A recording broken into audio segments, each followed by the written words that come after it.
Good morning, everyone. I'm Margaret Hinkle. I chair the Post Commission. We are grateful to those of you, members of the public who are in attendance. This is, I'm going to, at this moment in time, call our 46th public meeting to order. And let me have a roll call of the commissioners. Commissioner Baker, please. Present. Commissioner Bluestone. Present. Commissioner Calderon. Morning. Commissioner Ellison. Present. Commissioner Hall. Present. Commissioner Kazarosian. Good morning, present. Commissioner Luma. Present. And Commissioner Talley. Present. All right, we have a quorum. In fact, we have every member of the commissioner present. At this time, let me ask for a motion to approve the minutes of our November 16th and our December 19th, 2023 meetings. Is there such a motion? So moved. Is there a second? Second. Any comment or question? If not, call for a vote. Commissioner Baker, Yes. Commissioner Bluestone, Yes. Commissioner Calderon,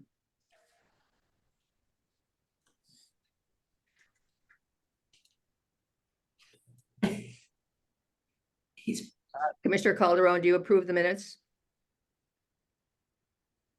Do you want to just raise your, My apologies, I was on mute. Yes, I do. Yes.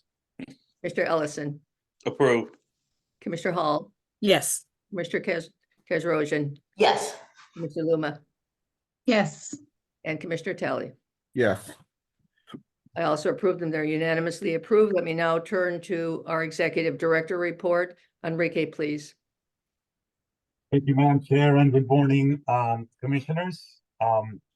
I have a report as is customary, and I'm going to share my screen in a minute. I have a PowerPoint presentation that, and I'll walk you through those points in a minute. Can everybody see my screen? Thank you. The agenda is short for my report, but we'll later get into a finance and administrative update, as well as in the agenda, as per the agenda, a report from the Division of Standards. But I'll give an update on the disciplinary records and specifically the portal that we will be deploying in the coming weeks. I will start with an update of the portal. As commissioners will remember, we have developed a portal to accept complaints and other incident reports from agencies on a real-time basis. The development of that functionality, that technology is complete, has been tested, and we will be deploying access to that portal very soon. The plan is to start with a few of the largest agencies and effectively do a soft launch. And we are in the process of contacting and coordinating with approximately 99 of the largest agencies to grant them access to the portal at the beginning of February and begin interacting with them via the portal, as is the intention. In preparation of this, we have finalized uploading information from 2023 into the portal so that they can access previously submitted information. So as I mentioned, and it says here on the slide, the anticipated soft launch is for the beginning of February, and followed by the statewide launch, granting everybody, every agency that is rather, access to the portal during March, around at the beginning of March 1st of 2024. So we, of course, are focusing on training some of the materials that we have developed to be available online when they access. There is a lot of familiarity already by agencies who have been accessing our portal or did access our portal last year for the recertification of all individuals with last names I through P.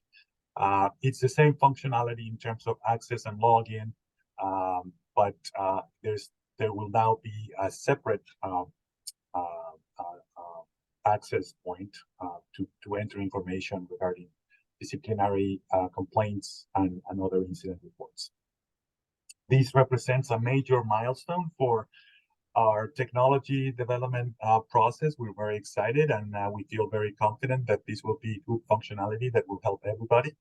Notably, will enhance, of course, our ability to interact in real time with the agencies when they submit complaints, have questions, and communicate via email and whatnot through the portal. All of that will be archived in the portal, and that will be a very important, again, part of our functionality and our work with them. I'll turn briefly to the data from 2023.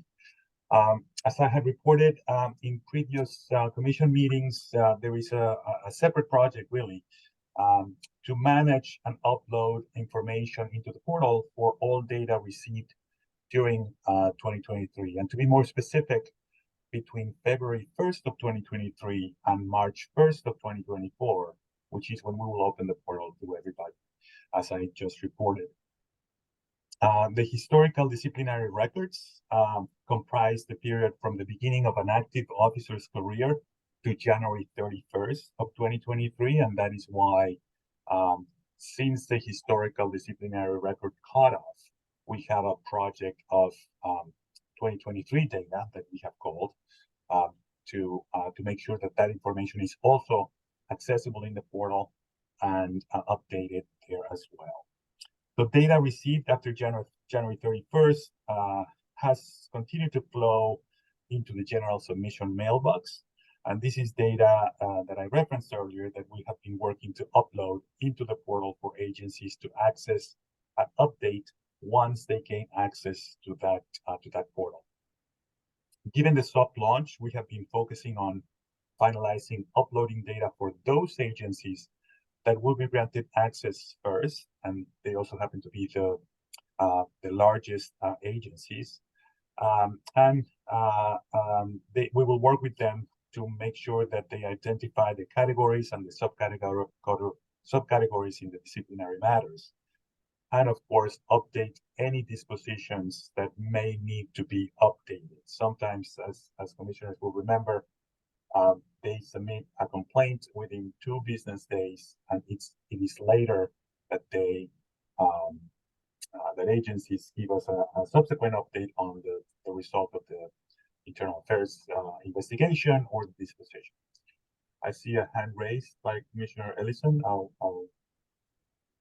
take your question. Yeah, Enrique, and I was going to wait till you finish, but is it possible to include a couple of the smaller agencies? And the reason why, I just wanted to see how they respond as well. The larger agencies have a larger support system, so you may get a false presentation of how quickly or how they respond, but some of the smaller ones who may not be set up, I'd be curious to see how well they get back the information to you. So could we include a couple of them in there? We can certainly do that, Commissioner. We'll make sure that to include people who interact less with Right. the portal or expect to be interacting less with the portal to see if they don't find that intuitive or whatnot. Right. Okay. Thank you. We can certainly do that. So as I was saying, once the data is uploaded and access is granted, we will work with those agencies to have them identify those categories and identify that the record has been completed. There's no more update that needs to be done.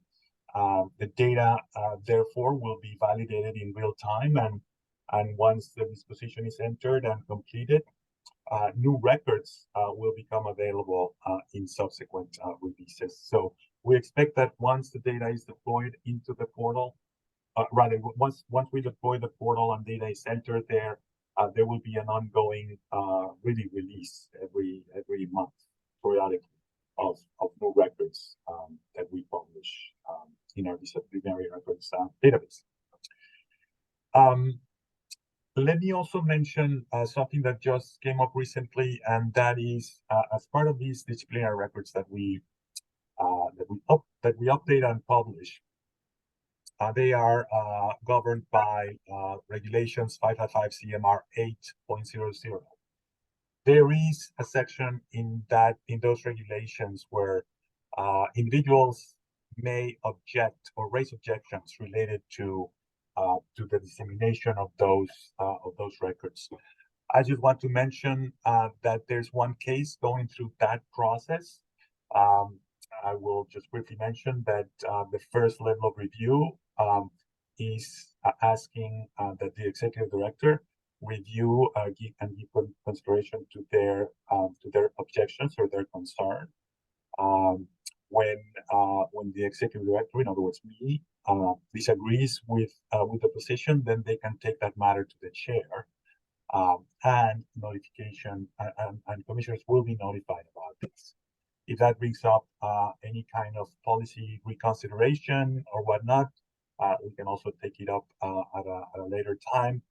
But we will be addressing this first concern on something that was reported to us. We feel it's accurate. There's a disagreement by the individual, and we'll notify the commissioners in due time. That concludes the portion of my report, but I can, of course, take any questions or any comments if there's any before I turn it over to Eric Pradas, who will be giving the finance and administrative update.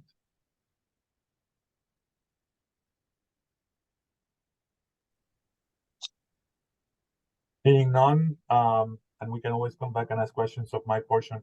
Eric, do you want to take over the next couple of slides? Yes, please. Thank you, Enrique. So we just, for December, wrapped up Q2, so the second quarter of fiscal year 24. So we're about 44% of our budget has been committed to date. Committed meaning amounts that have been expended, as well as amounts that have been incurred through contracts or what have you. So we're about where we should be. Obviously, a little bit under. We are showing some savings with regard to delayed hiring. Again, this is something that's very, very common in state agencies, especially ones that are growing like we are. And we're also noticing that we're getting fewer IT expenses than we had initially projected at the beginning of the fiscal year. So that's also giving us some savings as well. One thing, though, is we are still looking at a few upcoming procurements, which will be one-time expenditures, and that's going to be for IT-related items. So that we're still looking at task order number 5, which is still being worked on. There could be even under task order 6. We're not sure yet, but we're looking at those Salesforce enhancements right now. We're looking to upgrade the audio-visual equipment that's in the conference room to make it more beneficent for hearings and so forth, make it more practical. And then we are looking into website development, procurement, as well as getting integration into Decige's systems to retrieve their data. So there's still quite a few things that we have left to do before the end of the fiscal year, and these could develop in some significant one-time expenses. Just a technical piece is that we are using a new cadence for the monthly treasurer's report, the one that we share with the treasurer every month. Normally, we try to capture everything that was all fiscal activity that ended for the prior month. We usually wait about a week into the ensuing month to capture everything from the prior month. We're now going to wait until the second Friday of every month because we're finding that the comptroller doesn't necessarily close the previous month until sometimes well into the next month. So we're not capturing all of the financial activity.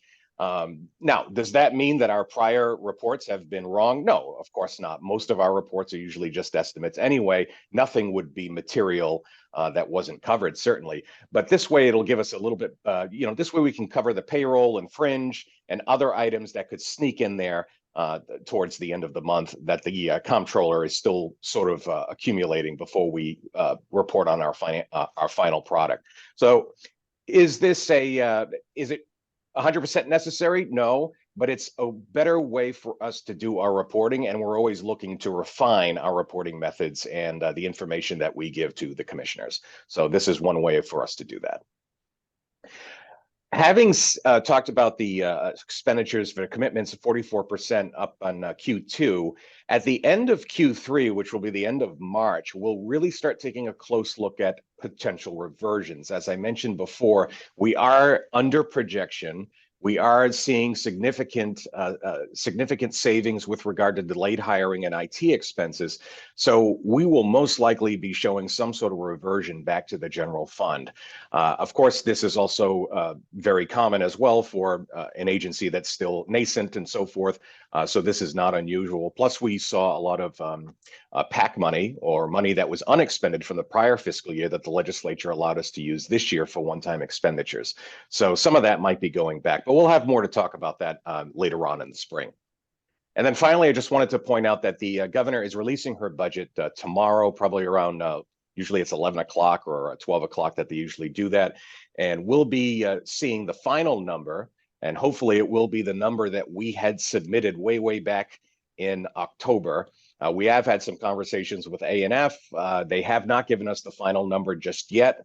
So we will see that tomorrow morning, and hopefully it'll be close to the 9.2 million that we had requested for FY25. But more to come on that certainly after the budget is released. Next slide, please.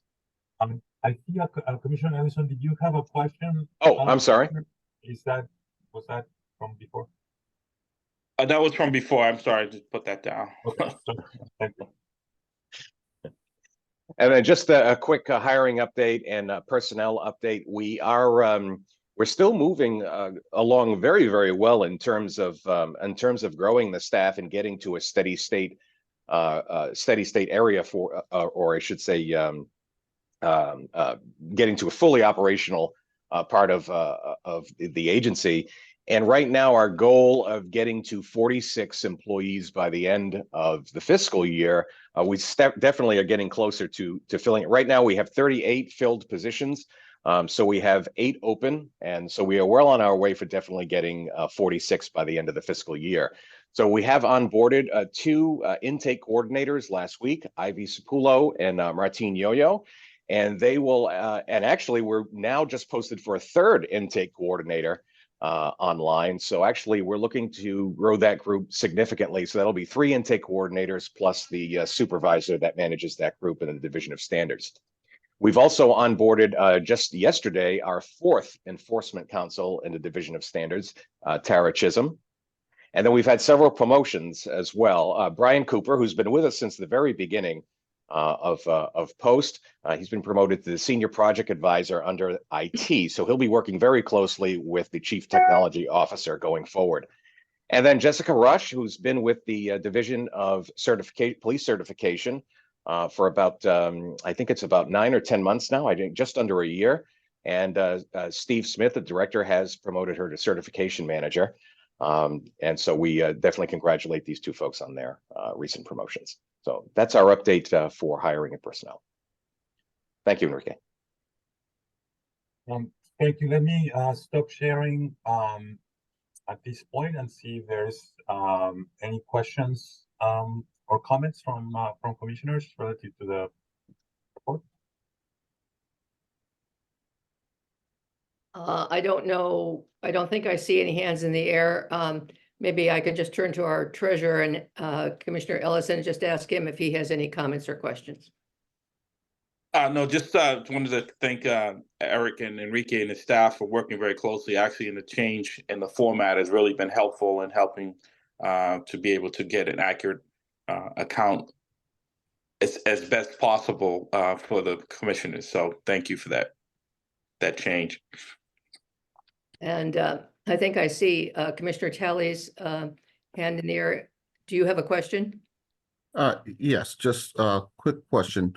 In regard to the delayed hiring, is that on our part or there's a delay in getting qualified candidates? No, it's actually, Madam Chair, may I? Yes, please. Sorry. Sorry about that. No, it's not on our part. So what happens is when we put spending plans together at the beginning of the fiscal year, Commissioner, we usually annualize the salaries. That's usually how A&F, the budget writers for the governor, that's how they like to see everyone, all the agencies' budgets. They want to see it annualized.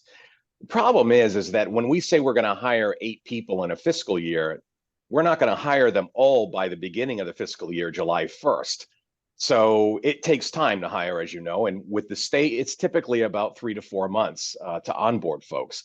So month after month goes by that those positions are unfilled, that develops into savings.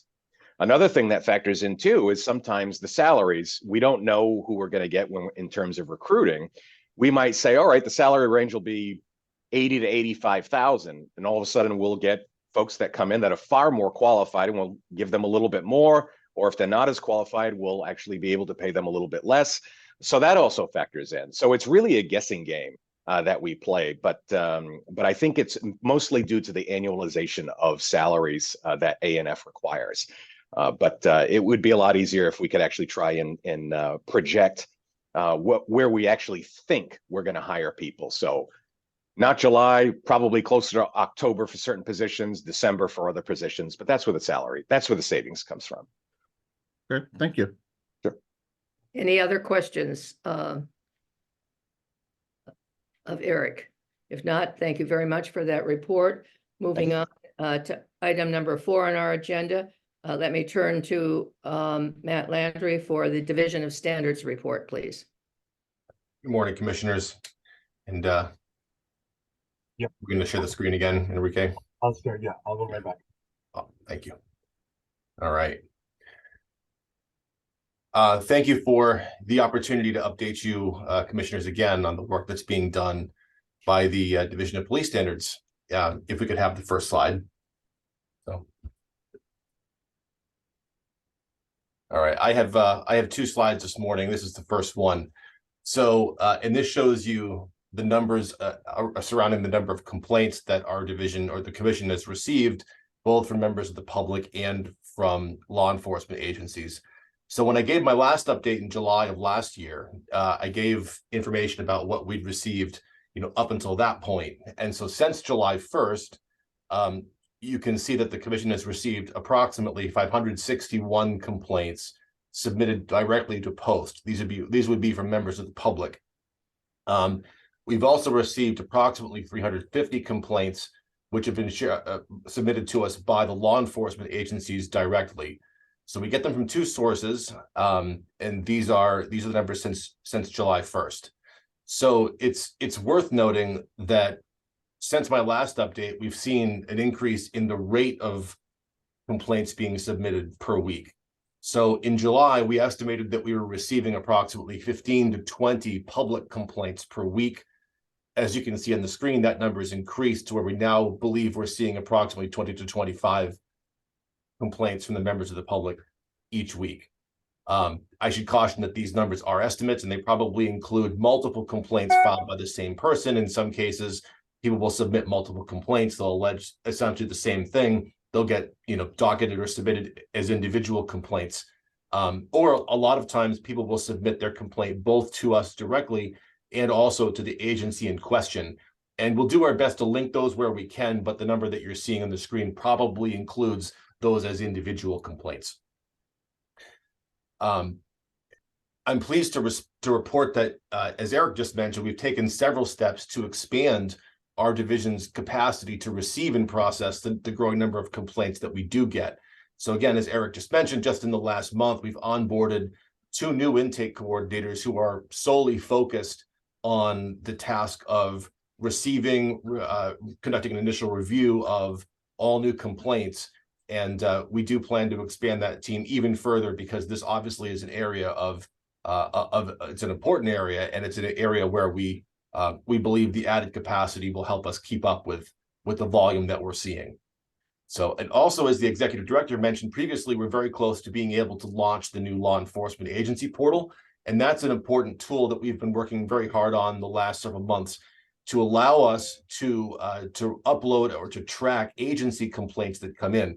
So currently those come in via email, and by putting them on a portal, we'll be able to associate them to track them more capably. We'll have agency complaints and civilian complaints all in the single system, so it'll be a lot easier to link things that are similar, to be able to track and report on things in a more comprehensive way. And so we're very much looking forward to being able to launch that portal in the coming weeks. And so turning to the matters, the disciplinary docket that the division maintains for the commission, as of today, the division has completed a total of 33 preliminary inquiries. Back in July, that number was 14. And so I'll go out of order. I'll go out of order on the screen in terms of the numbers, but I'll explain them individually very briefly. So of the 33, in 6 of those inquiries, the commission has adopted our recommendation to close the matter without further action against the officers. And so those are cases in which maybe the division didn't find sufficient evidence to move it forward to disciplinary proceedings, or it was concluded for other reasons. In each case, the commission voted in agreement with that recommendation. In each of the other 27 preliminary inquiries that we finished, the commission has voted to advance that matter to the adjudicatory hearing stage, and that is the hearing at the stage of the proceeding at which public discipline would be contemplated. That adjudicatory hearing process has already produced final disciplinary decisions in 11 individual cases. And you may recall that at my last update last July, only 1 such decision had been issued to that point. So there's been 10 additional since my last update in July. In 2 of those 11 cases, the commission elected to discipline the officer by imposing a suspension of that officer's certification. So a period of time that person won't be eligible to work as a law enforcement officer in the Commonwealth. In the other 9 cases, the commission voted to decertify that officer and report their information to the National Decertification Index. Again, 1 of those orders was issued prior to last July. The other 8 have been since then. And the final number on the screen is the 43 suspensions that are presently active. That doesn't include the 2 cases that I just mentioned where the commission disciplined an officer with a suspension. These 43 are suspensions that are issued pending a final decision. So the most common example is when an officer is arrested or charged or indicted for a felony. The commission statute requires that we suspend that person's certification immediately while the preliminary inquiry and subsequent hearing plays out. And so the vast majority of these 43 fall into that category where the officer has a pending felony charge and or where the hearing process is not yet concluded with respect to that officer. A smaller number of those suspensions have been imposed based on the commission's judgment that the best interests of the health, safety, or welfare of the public is served by suspending that officer pending the final decision of the commission at the disciplinary hearing stage. So I'm happy to answer any questions about the numbers, but seeing none, I would like to thank the commissioners for your guidance as we in the Division of Police Standards carry out our statutory charge.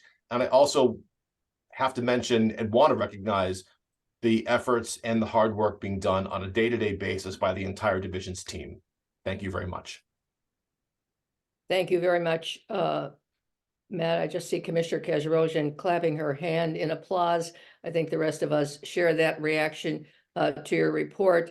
And I suspect that members of the public may have some questions about what you and the others have said. I wonder, Enrique, can you just explain again to the members of the public how they can address those questions for responses to what they may have as inquiries? Yes, as usual, they can go to our website to see how to contact us. There's a link to contact us, a general mailbox for comments, a general email, telephone number as well. We have updated, by the way, our media inquiries contact person is now Aliyah Spring. And again, her information is there. So any questions directed to them will eventually flow to the appropriate person. Thank you very much. The next item on our agenda for today is the performance evaluation of our executive director. I was asked to conduct that annual evaluation, and I did so. I want to just spend a few moments talking about the fact that there was a very, very thorough evaluation form that I was asked to complete. When I received the form, Enrique had already identified as part of this performance evaluation his goals for the evaluation period, which was 2023. He indicated that those goals included, and let me just be specific because I think every one of the commissioners will agree that he has very laudably accomplished each of those goals. His objective during 2023 was first to manage and oversee all aspects of our growing agency to implement its mission. Secondly, to facilitate and support our operations and the policy decisions of the commission. And thirdly, to act as our spokesperson with regard to serving as a liaison with the key stakeholders and to meet with and address emerging issues with all of the relevant agencies. In responding to the evaluation, I was very careful in addressing the extent to which I thought he had implemented each of the goals. I also addressed a number of other questions, gave him what I believe he deserved, which is a very thorough A++ for his accomplishments during the calendar year 2023. I suspect that the other commissioners will agree with that assessment. I then, working with our Chief Financial and Administrative Officer, Eric, learned and he consulted with me as to how Enrique's salary compared with the salaries of executive directors in other independent agencies. And there was a dialogue that included the fact that this year's COLA was 8%, and a determination was made that that COLA would be added to the salary that Enrique had earned during 2023. So I think with that, unless there are any questions or comments from any of the commissioners, that concludes my evaluation.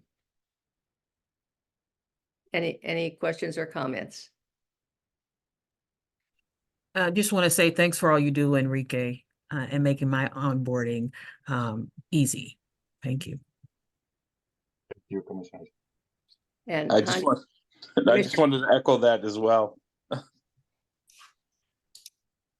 thank you. Commissioner Bluestone, please. I just want to say, I think we made a wonderful decision in choosing you for this position, and I'm amazed at the work that you do. You've done an incredible job. Thank you. Thank you, Commissioner. And Commissioner Kazarosian, please. I'm just echoing what everyone else has said, and I've been on the commission since we brought Enrique on, and what a fortunate decision we made because he's amazing, and I don't know how he has all the hours in the day to do everything that he does, but he gets it all done and very well. So thank you. Commissioner Luma, please. I just wanted to echo the sentiments of my colleagues. Thank you for all your work, your leadership. Essentially starting a startup is not easy, and I think you've done an exceptional job. We've grown significantly.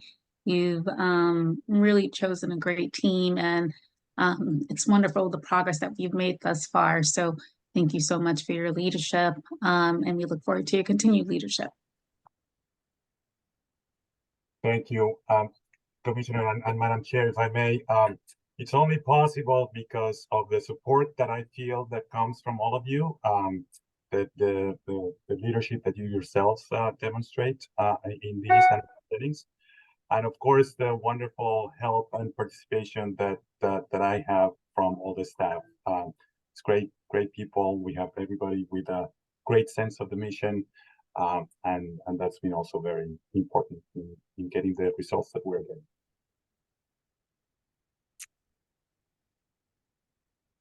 And with that, let me move on. There are no matters not anticipated by me at the time of posting. So at this time, let me indicate that we will move into executive session in accordance with General Laws, Chapter 38, Section 21A1, in anticipation of discussion regarding the discipline or dismissal of complaints or charges brought against a public employee. General Laws 38, Section 21A5, in anticipation of discussion regarding the investigation of charges of criminal misconduct, also under that same statute. Section 21A7 combined with general laws, Chapter 6E, Section 8C2, and to the extent that they may be applicable, general laws, Chapter 6, Sections 168 and 178, in anticipation of discussion in the executive session regarding the initiation of preliminary inquiries and initial staff review related to the same and regarding certain criminal offender record information, and Chapter 38, Section 21A7 combined with Sections 22F and G of the same statute in anticipation of discussion and approval of the minutes of the prior executive session. And I think with that, I will entertain a motion to adjourn. Commissioner Baker, Yes.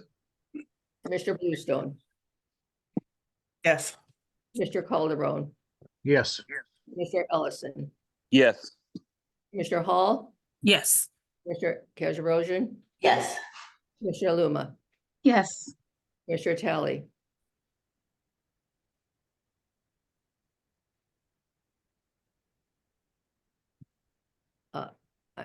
I'm sorry,